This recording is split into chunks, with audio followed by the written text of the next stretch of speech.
আমাদের আমাকে এত বড় পরিসরে কাজ করার সুযোগ করে দেওয়ার জন্য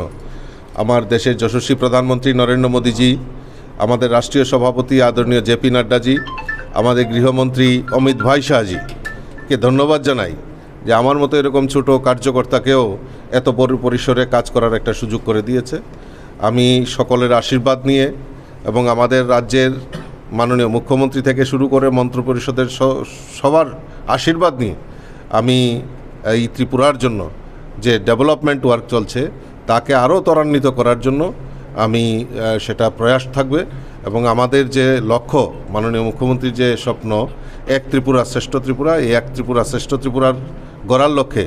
আমিও একটা অংশীদারিত্ব হব, এটাই আমার কাছে সবচেয়ে বড় প্রাপ্তি। স্যার, রাজ্যসভার সদস্য মূলত স্যার বিধানসভার সদস্যদের দ্বারা নির্বাচিত হন, সেই ক্ষেত্রে বিরোধী দলের যারা সদস্যরা রয়েছেন তাদের প্রতি আপনার কি আহ্বান থাকবে? আমি সকলের কাছে আবেদন রাখব যে আমাকে এই একটা সুযোগ, যেহেতু আমি নমিনেশন সাবমিশন করেছি, সমস্ত যারা বিধায়ক বিধায়িকারা রয়েছেন যেই দলেরই হোক না কেন, আমাকে সহযোগিতা করার জন্য আপনাদের মাধ্যমে আমি আহ্বান রাখছি।